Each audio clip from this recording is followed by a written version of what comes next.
The Twin Otter's engines faded into nothing, swallowed by Arctic wind and distance. I stood there on the landing strip, watching the red tail lights shrink to pinpricks, then vanish completely. Just like that, my only way out was gone for the next 2 weeks. Carter Banks hadn't even looked back. The guy practically sprinted to the plane after shoving a crumpled piece of paper into my hand, mumbling something about following the rules exactly.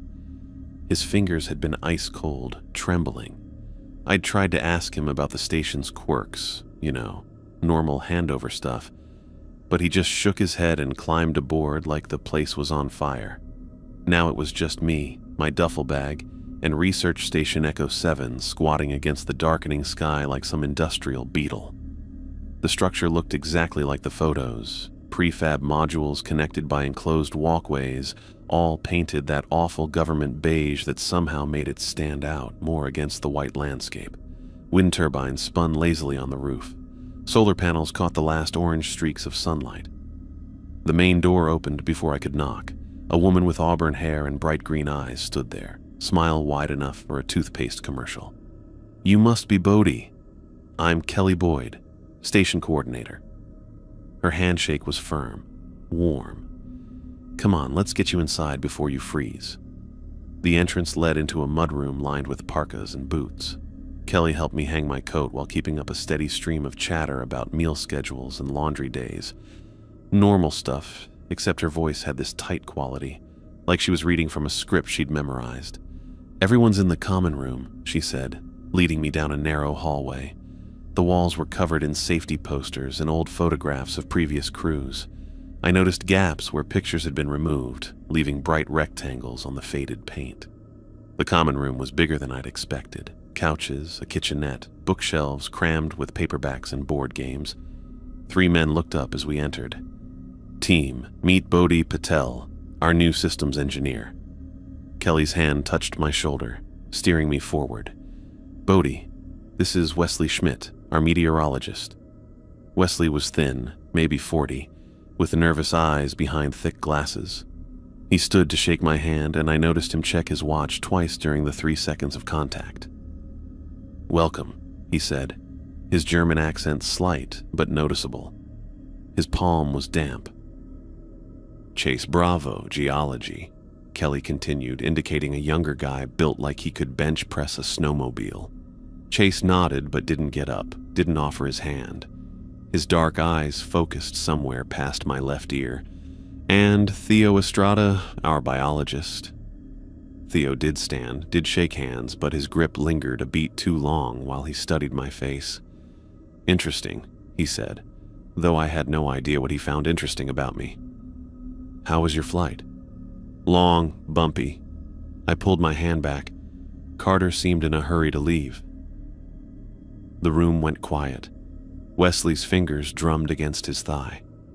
Chase shifted on the couch. Even Kelly's smile flickered. "Well, 2 weeks out here can feel like 2 months, Kelly said, her cheerfulness cranking back up. "Let me show you to your quarters. You must be exhausted." She led me through more corridors, pointing out the lab spaces, the gym that was really just a treadmill and some weights, the communications room. Everything was clean but worn, like a rental car with too many miles on it. The fluorescent lights hummed. Our footsteps sounded hollow on the metal floors. "Here we are." She opened a door to reveal a small room with a single bed, desk, and narrow closet. "Bathrooms down the hall. You're sharing with Wesley, but he's very considerate about shower times." My duffel bag landed on the bed with a thump. I pulled out Carter's crumpled paper, smoothing it against my thigh. Kelly's eyes tracked the movement. "What's this about?" I asked, holding up the list. Her fingers found the Celtic knot pendant at her throat. "Oh, that. Just some guidelines we've developed over the years. Helps things run smoothly when you're isolated like this." I scanned the handwritten rules. The first few seemed logical enough. Don't go outside after 8 p.m., always sign the log when leaving the station, keep your radio on channel 7. But then they got weird. Don't acknowledge sounds from above. If you see someone you know outside, don't let them in. Never answer knocks that come in patterns of 3. "Kelly, what? Just follow them." Her voice had gone flat. All warmth evaporated. I know they seem odd, but trust me, follow them exactly. She touched her pendant again. Dinner's at 6. Get settled in. The door clicked shut behind her. I sat on the bed, reading through the list again. 15 rules total, each more unsettling than the last. Number 9 stood out. If the lights flicker 3 times, close your eyes and count to 30. Number 12. Don't investigate the sounds. What sounds? I unpacked slowly, placing my clothes in the closet, setting up my laptop on the desk. The station blueprints I'd studied during training were in my bag. I spread them out, trying to orient myself. The layout matched what I'd seen so far. Single story, 4 connected modules around a central hub. Living quarters in the north module, labs in the east and west, common areas and communications in the south. Definitely no second floor. Dinner was quiet. We ate reheated lasagna while Kelly maintained a stream of small talk about weather patterns and supply schedules. Wesley kept checking his watch. Chase pushed food around his plate. Theo watched me with that same intense curiosity, like I was one of his specimens. "So, what exactly are we researching here?" I asked, trying to break the weird tension. "Climate data mostly," Kelly said quickly. "Ice cores, atmospheric readings. Wesley handles the weather station. Chase studies geological changes. Theo's documenting how wildlife adapts to temperature shifts. And you?" "I coordinate. Make sure everyone has what they need. Compile reports for the home office." She stood, collecting plates. "Who wants coffee?" After dinner, I excused myself, claiming jet lag. Truth was, the atmosphere in that room made my skin crawl. Everyone trying so hard to act normal that it looped around to deeply abnormal. Back in my room, I reviewed the station's maintenance logs on my laptop. Everything looked routine: filter changes, generator checks, standard stuff. But the previous engineer's entries stopped being detailed about 3 weeks ago, reduced to single lines. All systems normal. No specifics, no numbers.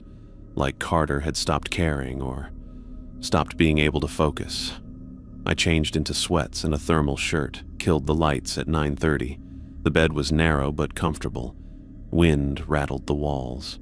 Somewhere, metal creaked against metal, probably the walkway connections flexing. Normal Arctic station sounds. At 9:47, footsteps started directly above my head. Slow, measured steps, like someone pacing. Back and forth, back and forth. I sat up, heart hammering. The blueprints were still on my desk, visible in the pale light from the window. I traced the station's outline with my finger. My room was here, northwest corner of the living module. Above me should be nothing but roof, insulation, and empty Arctic air. The footsteps continued, not hurried, not aggressive, just walking. The ceiling didn't even creak.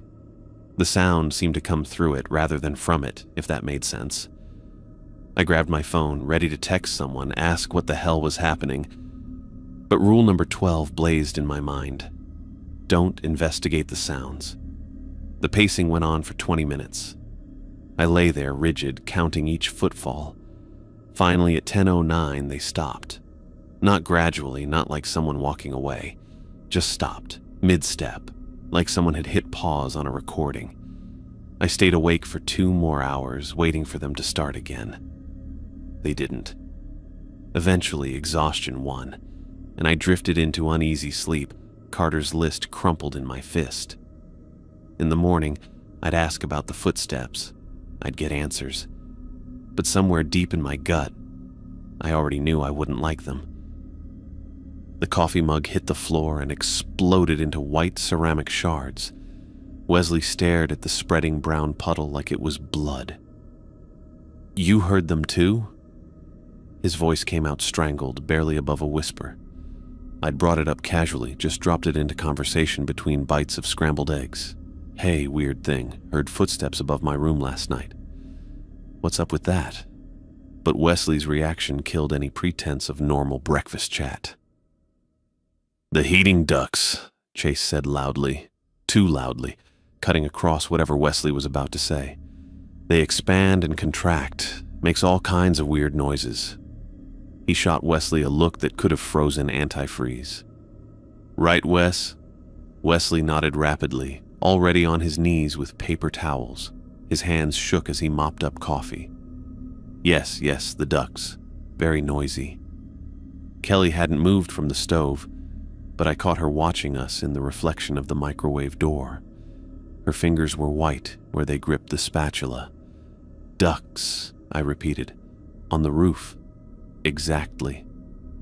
Chase stood, even though his plate was still half full. "I need to check the weather station. Excuse me." He left. Wesley finished cleaning and basically fled the room. Kelly finally turned around, her smile back in place but not reaching her eyes. "More eggs?" she asked. "I'm good." I pushed my plate away. "Actually, I should get to work. The heating system needs a full diagnostic." Her smile tightened. "Of course." The mechanical room was in the basement level, really just a shallow crawl space dug into the permafrost, but it housed all the important stuff: furnace, water heater, electrical panels, air handlers. I'd been down there for maybe an hour, running through pressure readings and checking filters, when footsteps echoed on the metal stairs. Theo appeared, having to duck under a low-hanging pipe. He moved carefully through the cramped space like he was trying not to disturb anything. "Cozy," he said. "It does the job." I didn't look up from my tablet where I was logging numbers. "You need something?" He crouched next to me, close enough that I could smell his coffee breath. The footsteps aren't the worst thing. My fingers paused over the screen. "Okay." "Wait until you see what's outside." I turned to look at him properly. His hazel eyes were steady behind his glasses, no trace of joking around. "What's outside, Theo?"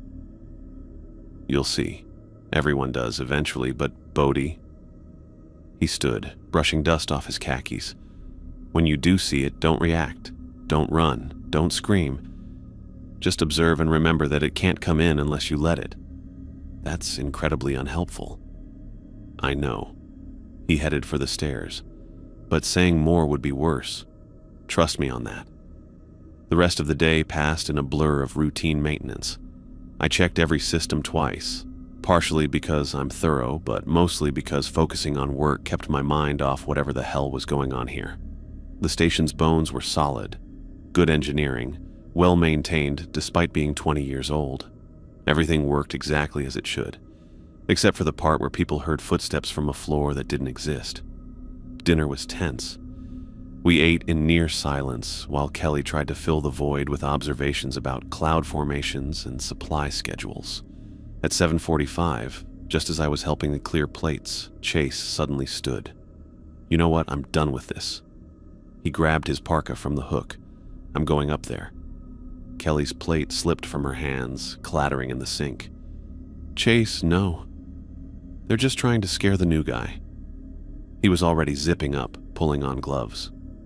Same thing they did to me, to all of us. Someone's up there making noise. Probably Theo with his weird experiments. "I'm literally right here," Theo said mildly. "Then it's someone else. Maybe Carter never left. Maybe he's hiding up there laughing at us." Chase headed for the door that led to the utility corridor. At the end of that corridor was a ladder. Roof access for maintenance. "Chase, please." Kelly's voice had gone high, desperate. "The rules..." "Screw the rules." He yanked open the door. "I'll be back in 10 minutes with a perfectly logical explanation." The door slammed behind him. We all stood frozen for maybe 3 seconds. Then Kelly sank into a chair, her face in her hands. Wesley started pacing, checking his watch obsessively. Theo just stared at the door. "Should we..." I started. "No." Kelly's voice was muffled by her palms. "We wait." So we waited. 10 minutes passed, 15, 20. Wesley's pacing got more frantic. At one point he went to the door, hand on the handle, but Kelly barked, "Don't!" and he backed away. At 8:15, the door opened.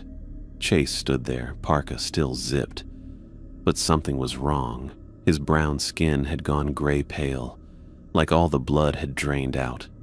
Sweat beaded on his forehead despite the cold. His eyes were wide, unfocused, looking through us rather than at us. "Chase?" Kelly stood slowly. "What did you see?" He shook his head, just kept shaking it, like he was trying to dislodge something from his brain. Without a word, he walked past us, down the hall toward the living quarters. We heard his door close, then the lock click. Wesley grabbed my arm, fingers digging in hard enough to hurt. He saw something up there. His breath was sour, panicked. We all have, but talking about it makes it worse. Makes what worse? He let go, backing away. Everything. It makes everything worse. I wanted to push, to demand real answers, but the naked fear in his eyes stopped me.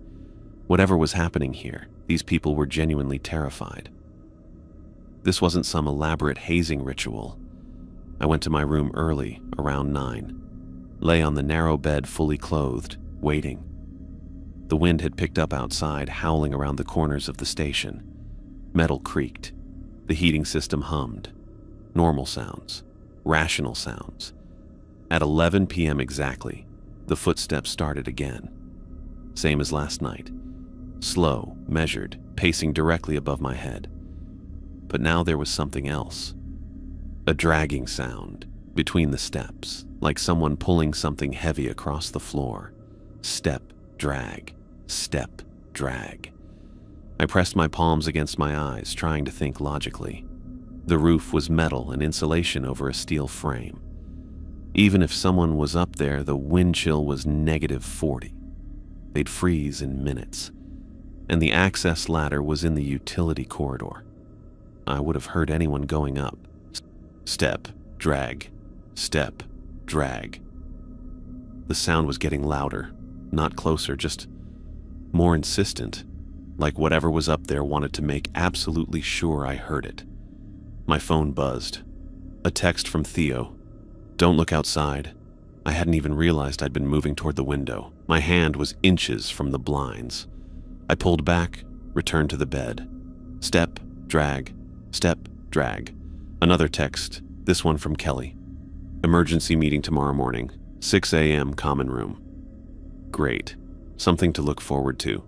The pacing continued for another hour, that awful dragging sound making my teeth ache. Then, at exactly midnight, it stopped. Just like last night. Cut off mid-step, like someone had pulled the plug. I lay there in the sudden silence, Carter's list of rules crumpled in my hand, trying to make sense of it all. The footsteps. Chase's terror. Everyone's refusal to explain anything directly. One thing was becoming clear. Whatever was happening at Research Station Echo 7, it wasn't in the orientation manual. Kelly's fist hammered against my door hard enough to rattle the frame. "Emergency meeting now!" I jerked awake, phone showing 3:07 a.m. My mouth tasted like copper. I'd been grinding my teeth again. Kelly was already pounding on Wesley's door as I stumbled into the hallway, still in the thermal shirt and sweats I'd fallen asleep in. The common room lights were off. Everyone stood clustered around the windows, their faces lit only by the pale blue glow from outside. Nobody spoke as I joined them. At first, I couldn't process what I was seeing. About 30 feet from the station, something stood in the snow. It was white, roughly the shape of a person, but everything about it was wrong. The arms hung down past where knees should be. The head tilted sideways at an angle that would snap a normal neck. It wasn't moving, just standing there like someone had built a snowman while drunk and given up halfway through. "When did you first see it?" Kelly's voice was barely a whisper. "I couldn't sleep," Chase said. His hands were shaking. In the dim light, I noticed something dark under his fingernails. Blood, maybe, dried and flaking. "Went to get water around 2:30 and saw it through the kitchen window." "You should have woken us immediately." Kelly's tone could have cut glass. "Every second matters." The thing outside still hadn't moved. I couldn't even tell if it was facing us or had its back turned. The proportions made it impossible to determine basic anatomy. "What is it?" I asked. "Not now?" Kelly turned away from the window. "Everyone knows the protocol. Lights off, doors sealed, no sound." They moved like they'd rehearsed this. Wesley killed the emergency lighting while Chase checked the door seals, running his fingers along the weather stripping. Theo pulled blackout curtains I hadn't even noticed before, plunging us into complete darkness. My eyes struggled to adjust. I could hear everyone breathing, the furnace humming through the vents, wind scraping snow against the walls. Then Wesley's voice, so quiet I almost missed it. It feeds on attention. Looking at it gives it power. I wanted to ask 1,000 questions, but something in his tone made me swallow them. We stood there in the dark, 5 people trying not to exist too loudly. My phone was in my pocket, but I didn't dare check it. The light might show through the curtains. Time stretched like taffy. Could have been 20 minutes, could have been 2 hours. My legs started cramping from standing still. At some point, I heard Chase shifting his weight, a floorboard creaking under him. Kelly made a sharp inhaling sound, a warning. Finally, Theo whispered, "I'm checking." The curtain moved just a fraction. A sliver of blue light cut through the darkness. "It's gone," he said. Kelly hit the lights. Everyone blinked in the sudden brightness, looking wrung out and exhausted. Chase slumped onto the couch. Wesley was already at his watch, muttering numbers to himself. I went straight to the window. The thing was definitely gone, but it had left something behind. In the frost on the outside of the glass, symbols had been scratched.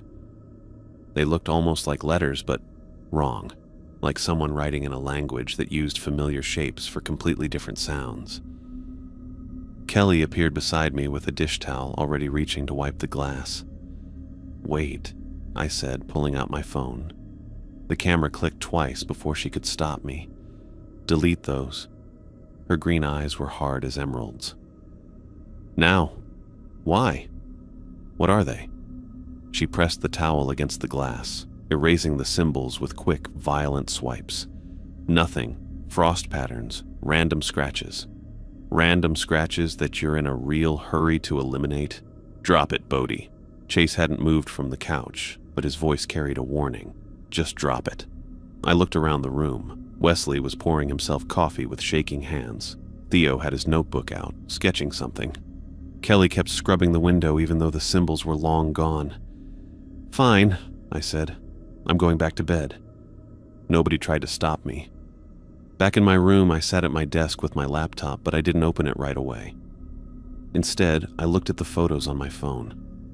The symbols were clearer than I'd expected, standing out sharp against the frost. They definitely weren't random. There was a pattern, a repetition. 3 symbols appeared multiple times in different combinations. I transferred the photos to my laptop and opened the station's maintenance database. Every Arctic research station kept detailed logs, equipment failures, weather events, personnel issues. It was all supposed to be transparent, available for review. The first few years of logs were exactly what I'd expected. Broken heating units, storm damage, a generator failure that required emergency evacuation. Normal Arctic problems with normal solutions. But as I scrolled forward, things got interesting. 15 years ago, an engineer named Marcus Webb reported unusual acoustic phenomena and visual anomalies consistent with extreme cold hallucinations. The next engineer, Sarah Chen, described recurring perimeter disturbances and requested additional security measures. Each subsequent engineer had similar reports, growing more detailed and more disturbing. Then, 5 years ago, the reports just stopped. Not stopped as in the incidents ended. Stopped as in someone had replaced all the entries with bland, perfectly normal maintenance logs. Same format, same technical language, but absolutely nothing unusual. Every log for the past 5 years could have been copied from a textbook on Arctic station management. I dug deeper, looking for the original files. The database showed they'd been overwritten, but whoever did it was sloppy. They'd left fragments in the backup partition, incomplete sentences, partial entries that painted a very different picture. And the figures appear nightly now. Kelly insists we maintain the fiction. Wesley knows more than he admits. Can't trust anyone here. That last fragment was from Curtis Yang, the engineer from 2 years ago. According to the official logs, Curtis had completed a normal rotation and left without incident. But this fragment was dated 3 days before his scheduled departure. I kept searching, pulling up everything I could find on the station's history. Research papers, government reports, even social media posts from former staff. Most of it was routine, boring even. But there were gaps. People who worked here and then just stopped posting online, stopped publishing papers, stopped existing in any meaningful digital way. My phone buzzed. A text from Theo. Stop digging. Not safe on station network. Meet me at breakfast. Bring coffee. I closed my laptop, suddenly very aware that all my searches had gone through the station's satellite connection. If someone was monitoring network traffic, they'd know exactly what I'd been looking at. Outside my window, dawn was breaking, painting the snow orange and pink. Beautiful, if you didn't know what came out there at night. I thought about the white figure, those 2 long arms, that tilted head. Wesley said it fed on attention. But what did that mean exactly? And why did everyone act like this was just another Tuesday? The photos on my phone seemed to pulse with importance. Those symbols meant something. The covered-up logs meant something. The fear in everyone's eyes meant something. I'd come here to maintain equipment and earn enough to pay off my loans. Simple plan. But now I was neck-deep in something that went back years, maybe decades. Something the whole team was in on. Something they were desperate to keep hidden. My phone showed 5:47 a.m. Breakfast was usually at 7, but Theo wanted to meet early. That meant he had something to tell me, something he didn't want the others to hear. I pulled on proper clothes, grabbed my phone and notebook. The symbols were still on my screen, cryptic and somehow threatening. Whatever they meant, Kelly hadn't wanted me to see them. That alone made them worth investigating. The hallway was quiet. No footsteps above, no mysterious sounds. Just the normal hum of a research station pretending everything was fine. But everything wasn't fine. 15 years of engineers had reported the same phenomena. 5 years ago, someone had started covering it up. And now I was here, the latest in a long line of people who'd seen things that weren't supposed to exist. I thought about Carter Banks, practically running to that plane. He'd lasted 2 weeks. I was on day 3, 11 more days to go.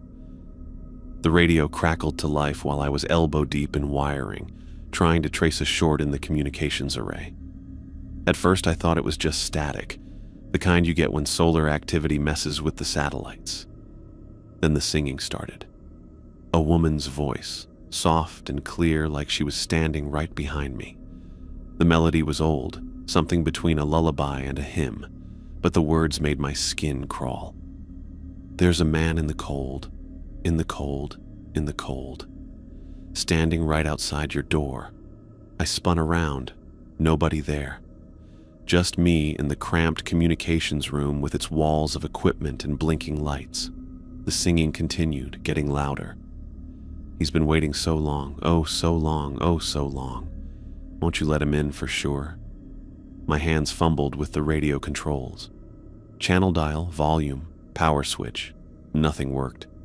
The song kept playing through speakers that should have been connected to completely different systems. Weather monitoring, emergency frequencies, not whatever this was. He knows where you're sitting, where you're sitting, where you're sitting. 3rd chair from the left wall. I looked down. 3rd chair from the left wall, exactly where I was. The woman's voice grew stronger, more insistent.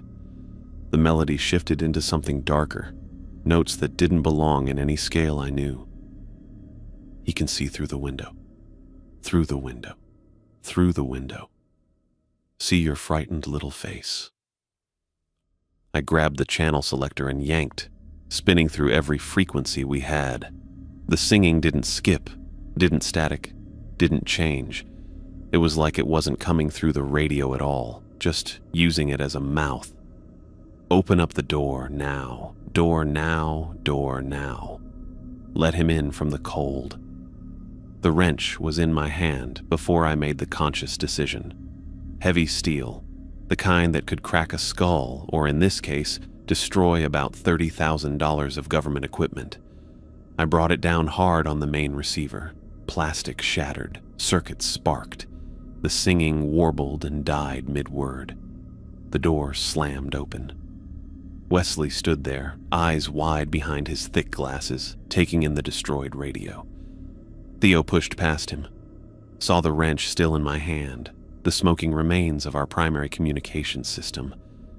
"You did the right thing," Theo said quietly. Wesley's face went from pale to red in about 2 seconds. That was our only long-range radio. How are we supposed to contact anyone? What if there's an emergency? "There are worse emergencies than being out of contact," Theo said. "You don't get to make that call." Wesley's hands were shaking, but not from fear this time. Pure rage. "We have protocols. We have systems. You can't just, both of you, stop." Kelly stood in the doorway, and she was carrying something. Another radio, identical to the one I'd just destroyed, still in its protective case. "We always keep spares." The way she said it, the weight she put on "always," made it clear this wasn't the first time someone had smashed the communications equipment. Wesley grabbed the replacement from her, cradling it like a baby. "This is insane. We can't keep destroying equipment every time something weird happens." "The song," I said. It knew where I was sitting. They all went quiet. Kelly's hand found her pendant. Wesley's anger deflated like someone had punctured him. Even Theo looked uncomfortable. "The song is new," Kelly said finally.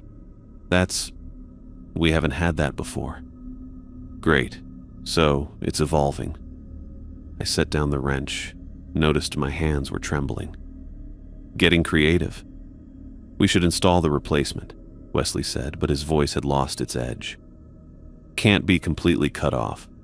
They filed out, leaving me to clean up the mess and install the new radio.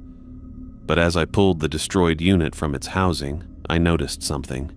A panel on the bottom that didn't match the original construction. Newer screws, different metal. I pried it open.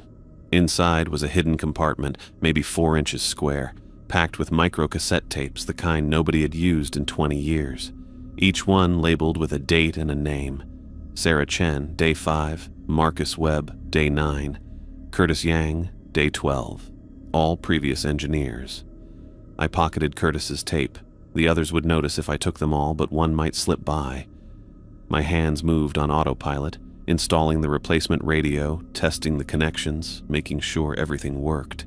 Normal engineer stuff while my brain raced through implications. Someone had been recording the engineers, documenting their experiences, and then hiding the evidence in the equipment most likely to get destroyed when things went wrong. Back in my room that night, I waited until I heard Wesley's door close, then dug out my old Walkman from the bottom of my bag. I'd brought it for nostalgia, loaded with music for the long Arctic nights. The cassette player still worked, even if the headphone jack was touchy. Curtis Yang's voice was younger than I'd expected. He had a slight Boston accent and sounded tired, like he'd been awake for days. Day 12. I can't trust my own eyes anymore. The figures are getting bolder. Last night, one pressed its face against my window for 3 hours. I could see through it, like looking through frosted glass at something that used to be human. Kelly keeps saying it's fine, that they can't get in, but she's lying about something. They all are. Wind rattled my window. I paused the tape, listened, just wind. I hit play again. I found documents in Wesley's room when he was in the shower, old government files about this place. The station isn't 20 years old, it's 40. They just keep rebuilding it every time something happens. Every time someone... God, I can't even say it. But the worst part, one of them isn't who they claim to be. I've been watching, comparing their stories to the files. Someone here is lying about their entire identity. I think it might be... The recording cut to static. Not the normal end-of-tape static, but something harsh and violent. Then screaming. Curtis screaming. Other voices too, muffled and distorted. The screaming went on for 30 seconds before cutting off completely. I pulled off the headphones, my ears ringing. Curtis Yang had left on schedule according to the official logs. Completed a normal rotation, no incidents. But that screaming said otherwise. I was reaching for my laptop, planning to dig deeper into Curtis's story, when I heard it. My own voice, clear as day, coming from outside my window. "Bodhi, come outside. I need to show you something important." I froze. The voice continued, patient and friendly. Exactly how I sounded when I was trying to explain something technical to someone. "It's about the radio, Bodhi. About what you found. I can explain everything." My feet moved toward the window without my permission. My hand reached for the blinds. The voice outside was so perfectly mine that for a second I wondered if I was having some kind of breakdown, if maybe I'd already gone outside and was calling to someone else. "Please, Bodhi. It's cold out here. We need to talk about Curtis, about what really happened to him." My fingers touched the blind cord. One pull and I'd see whatever was pretending to be me. One look and I'd know. The rules. Carter's rules. Number 7. Never let in anyone you know who appears outside. But this wasn't someone I knew. This was me. My voice, my inflection, my way of speaking. How was that possible? How could something copy me so perfectly? "Bodhi, your mother is here too. She's worried about you." My hand jerked back from the blinds like they were electrified. My mother was in Minnesota. My mother was definitely not standing outside an Arctic research station in the middle of the night. "Bodhi, sweetheart, please come out." Her voice now, warm and concerned, with that slight Hindi accent she never quite lost. "I came all this way to see you. Don't leave me out in the cold." I backed away from the window, grabbed my headphones, shoved them over my ears. Music, loud and aggressive, drowning out the voices, but I could still feel them out there, waiting, wearing my voice like a mask. Whatever was happening at this station, it was getting worse. And Curtis was right. Someone here was lying about who they were. I just had to figure out who before I ended up on a cassette tape in a hidden compartment. My screams the only proof I'd ever existed. The voices outside my window kept going all night. My own voice, patient and reasonable, explaining technical details about the heating system. My mother's voice, crying now, begging me to help her, saying she was freezing. At one point, my ex-girlfriend joined in, which was almost funny in a horrible way. Like whatever was out there had downloaded my entire emotional history and was throwing it at the walls to see what stuck. I sat on my bed with my hands pressed over my ears, but it didn't help much. The voices weren't really coming through my ears anyway. They were in my bones, in my teeth, in the air I was breathing. Around 3 a.m., the doorknob started rattling. Not a polite testing to see if it was locked, but violent shaking like someone was trying to rip it off. The whole door frame shook. I watched the lock mechanism strain against the assault, waiting for it to snap. "Bodhi, please." My father's voice now, which was impossible since he'd been dead for 3 years. "I'm so cold, just for a minute. Just let me warm up." The rattling got worse. Paint flakes fell from where the hinges met the frame. I grabbed my desk chair and wedged it under the handle, then pushed my bed against the door for good measure. The voices outside shifted from pleading to anger. "You ungrateful little..."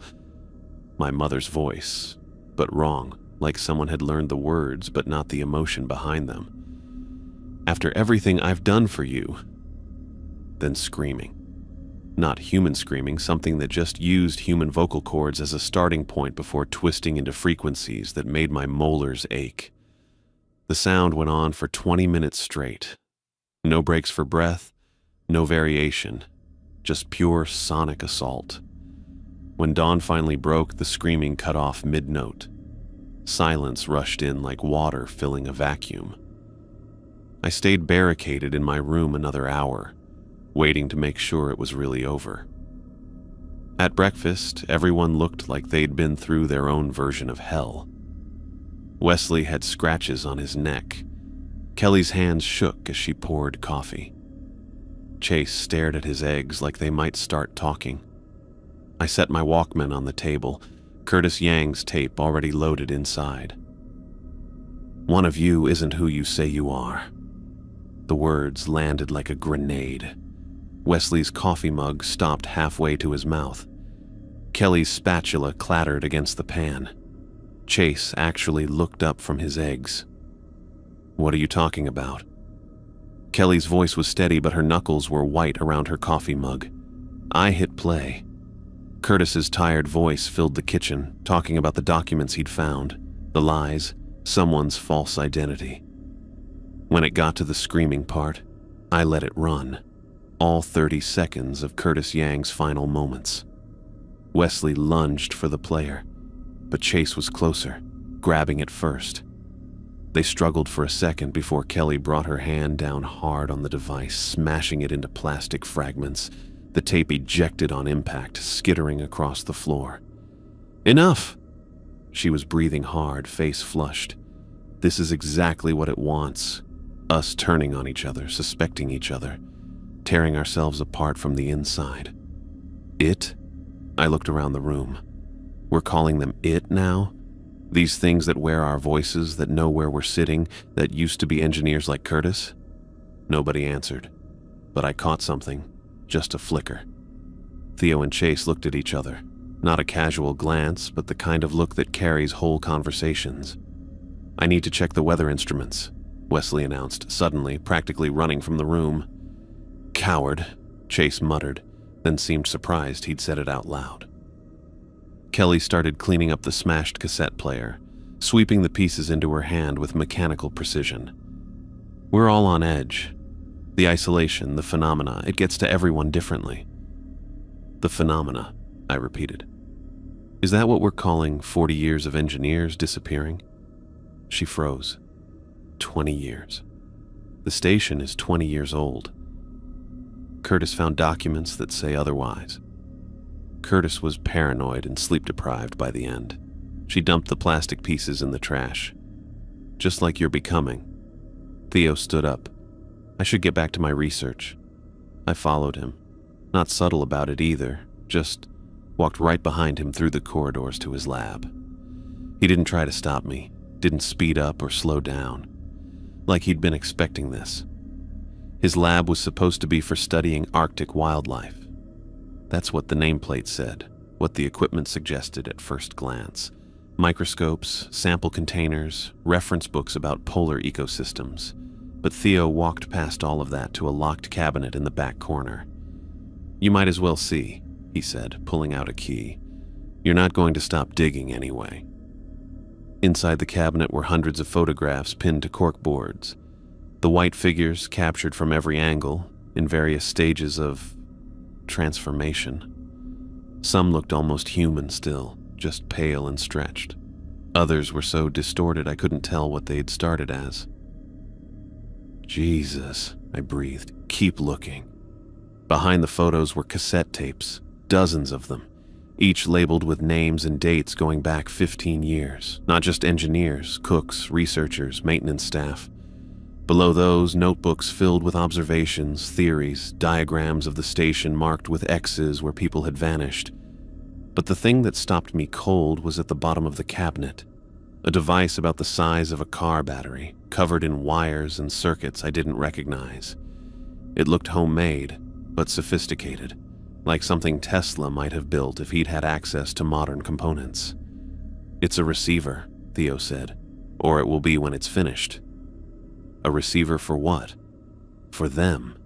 The figures. The voices, whatever they are, they're trying to communicate. The songs, the mimicry, even the symbols on the windows. It's all language. They're trying to tell us something. I stared at him. You're not studying Arctic wildlife. He smiled, but it was the saddest expression I'd ever seen. I'm studying them. The previous staff members who didn't follow the rules, or maybe who followed them too well. He picked up one of the photographs, a figure that still had recognizably human features beneath the distortion. The station doesn't protect us from them, Bodhi. It creates them. What do you mean, creates? The lights went out, not flickered, not dimmed. Went out completely, leaving us in absolute darkness.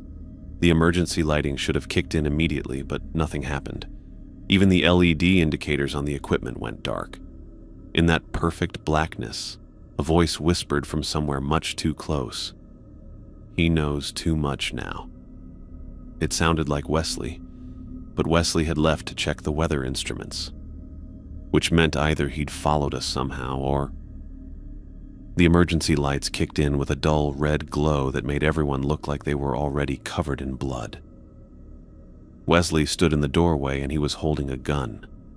Not some modern tactical thing, an old military pistol that looked like it had stories to tell. His nervous, twitchy demeanor had vanished completely. The man pointing a weapon at us was calm, steady, and absolutely certain about what he was doing. The station needs its sacrifices, he said, like he was explaining a simple math problem. One engineer every cycle. That's how it's always worked. I looked at Kelly and Chase, waiting for them to react, to stop him. They just stood there. Kelly's hand wasn't even reaching for her pendant. Chase had his arms crossed, watching me with something that might have been pity. You're all in on it.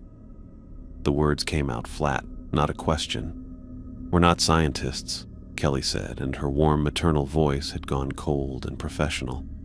We're guardians. We maintain the station's purpose. Which is what, exactly? Feeding engineers to those things outside? Wesley's grip on the gun never wavered. The rules aren't for protection, Bodhi. They're conditioning. Teaching you to accept the impossible, to stop questioning, to follow instructions even when they make no sense. Makes the transition easier. Transition. I took a step back, bumped into Theo's equipment cabinet. You mean transformation? Into one of those white figures. The station requires it, Chase said. He actually sounded apologetic, like he was sorry my car got towed or something equally mundane. Without the sacrifices, without maintaining the cycle, something much worse happens. Theo moved then, stepping between me and Wesley's gun. His shoulder was tense, ready. I've been investigating you for months, he said, documenting everything. The previous engineers, the cover-ups, the lies. This ends now. Wesley laughed. It was the worst sound I'd heard since the screaming on Curtis's tape. You think you're the first to try? We've been doing this for 40 years, Theo. 40 years of idealistic researchers thinking they can break the cycle. But I did something you didn't expect. Theo's hand moved to his pocket. I finished the receiver. He pulled out a small remote and pressed a button. The homemade device in his cabinet hummed to life, sending out a signal I could feel in my teeth. Outside, something answered. The white figures came all at once. Not one or two, but dozens, pressing against every window, their distorted faces leaving frost patterns on the glass. The temperature in the room dropped 20 degrees in seconds. You broke your own rules, Theo gasped, and I saw he was already shivering violently. You acknowledged them, gave them power. Wesley's calm cracked. He swung the gun toward Theo and fired. The sound was impossibly loud in the small space. Theo spun and hit the floor, blood spreading from his shoulder, but he was smiling. Too late, he whispered. The first window shattered. Not broke, shattered, like it had been flash-frozen and hit with a hammer. A white figure flowed through, moving wrong, joints bending in ways that hurt to watch. Wesley fired 3 times. The bullets passed through it like it was made of fog. Kelly screamed something about containment protocols. Chase ran for the door.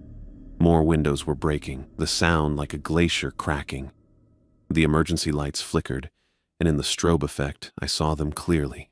Dozens of former engineers, former staff, all transformed into these impossible things, all coming home. I ran. Not brave, not heroic, just pure animal instinct taking over. Through the kitchen where something that might have been Sarah Chen was pulling itself through the window. Down the corridor where Marcus Webb's stretched form was seeping through ventilation grates. Wesley was behind me, shouting, still trying to maintain control even as his perfect system collapsed. The supply shed, emergency beacon. It was the only clear thought in my head. The door to the outside was already open, cold air rushing in like water through a breach. I grabbed a parka from the hooks, didn't bother with proper gear, just ran into the Arctic night. The cold hit like a physical wall, but adrenaline kept me moving. Behind me, Wesley burst out of the station. "You don't understand what you're doing. Without the cycle, without the rules." A figure rose from the snow between us. Even in the darkness, I recognized the distorted features. Marcus Webb, the engineer from the recordings, already transformed, but still human enough to remember who'd betrayed him. He moved toward Wesley with horrible purpose. Behind me, Wesley screamed, a sound that cut through the night before going suddenly, horribly silent. The supply shed was 50 yards away.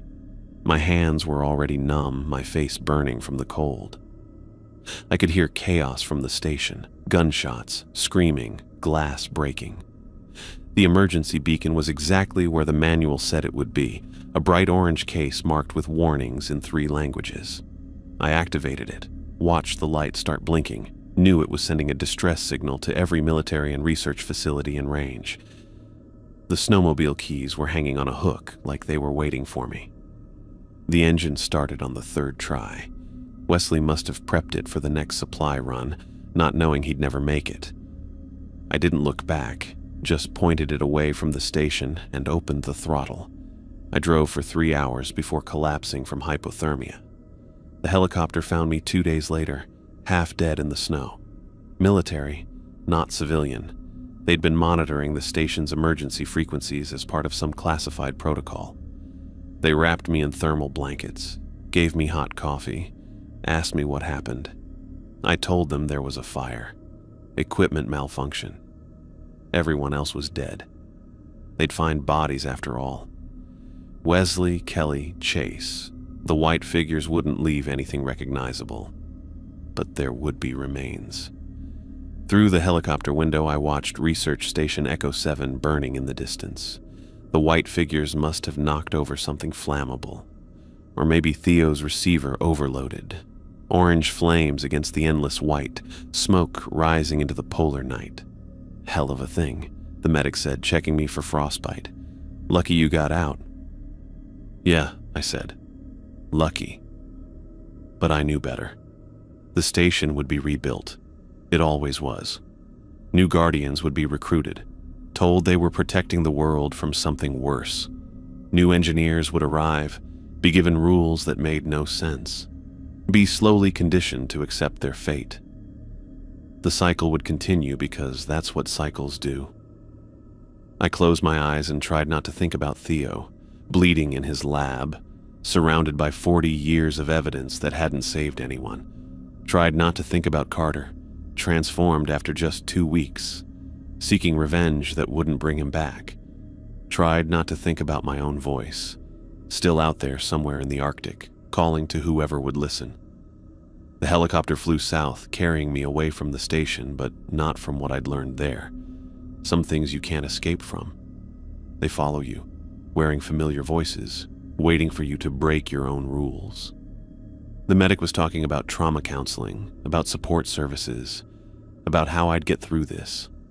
I nodded and made appropriate sounds, but I was thinking about the emergency beacon, still blinking in the supply shed, about the next engineer who'd arrive, eager and confident, ready to maintain systems in an isolated Arctic station. I wondered if they'd find my cassette tape hidden in the equipment. If they'd listened to my story and think I was paranoid, sleep-deprived, losing my mind to isolation, or if they'd recognized the truth in time to run. Probably not. The station was patient. The station had been feeding for 40 years, and it was always hungry.